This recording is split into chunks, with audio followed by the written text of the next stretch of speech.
जय श्री कृष्ण। किशन रागानी, एस्ट्रो के PR, कोलकाता।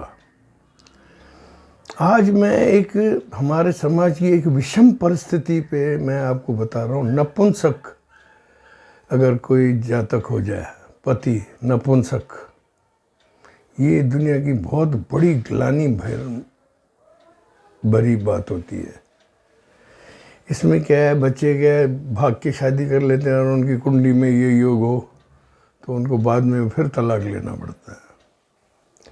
और शादी हो जाए और कोई ज्योतिष अच्छी तरह से देख ना पाए इसको, फिर भी जीवन भर व्यवधान, तलाक की कटार गर्दन पे कटती रहती। कितना भी अच्छा इंसान हो, लेकिन नपुंसक योग है तो वो चल नहीं सकेगा। क्या उसकी प्रजनन शक्ति नहीं होगी, वो अपने जो धर्म है, जो संतान उत्पत्ति का, वो निभा नहीं पाएगा, तो इनको मजबूरन तलाक लेने पड़ते हैं। तो ये एक बहुत बड़ी सामाजिक समस्या है।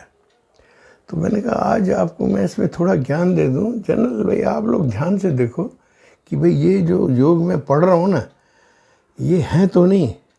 अगर ये योग हो तो आप शादी मत करो, शादी मत करो, या सामने वाले को बोल के कहो कि भाई मेरे में ये कमी है, अगर करना चाहो शादी करते हैं, कोई गोद ले लेंगे। ईमानदारी से ये बता दें। और इसमें सबसे बड़ी गलती क्या ज्योतिषियों की होती है, वो लोग क्या है, इन योगों को भाई कुंडली मिलान हो गया, हाँ साहब 36 में से 28 हो गए, बहुत है, 18 पे हम खुश हो जाते हैं, कर लो। नो, ये थोड़े योग है, मैं पढ़ के सुनाता हूँ, क्या ये सीरियस है तो I will take your time, लेकिन आप ध्यान रखना। आप भी कुंडली खोल सकते, देख सकते हो, ऐसी कोई बात नहीं है। अब मैं पढ़ रहा हूँ, आप देखो। 7वां घर शादी का होता है। अगर 7वें घर में 2 गिनती लिखी हुई हो और 7 गिनती लिखी हुई हो तो ये शुक्र की गिनती होती है। और अगर इस घर में अगर शनि और बुध का कोई हिसाब बैठ जाए, माना शनि बुध आके बैठ जाए, शनि बैठ जाए, उसकी नज़र आपके बुध पर हो, तो ये नपुंसक योग है 100%। शनि माना बूढ़ा और बुध माना बालक।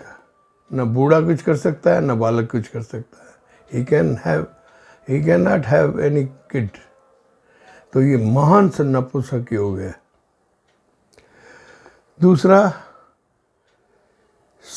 इन्हीं राशियों में 2 और 7 गिनती, 2 7 है ना, आर्मी अलर्ट कर लो। 7th हाउस में 2 गिनती हो और 7 हो, टेक योर आर्मी अलर्ट। अगर इसमें शुक्र बैठा हो, खुद मालिक होते हैं 7वें दूसरे के, और 10वें में अगर शनि हो, नपुंसक।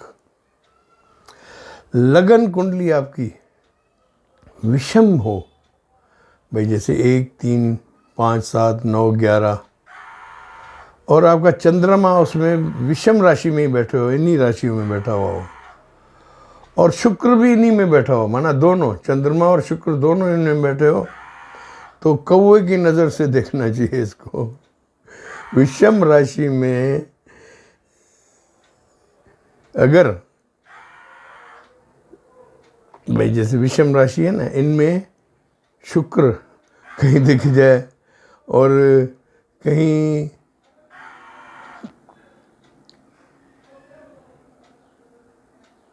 इसमें चंद्रमा की विषम राशि में हो, माना चंद्रमा और शुक्र दोनों विषम में हो, समझ गए।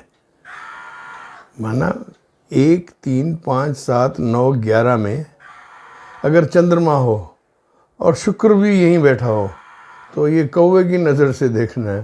तो मैंने कहा मैं आपको रिपीट करके बता दूं, ज्योतिष का धर्म है।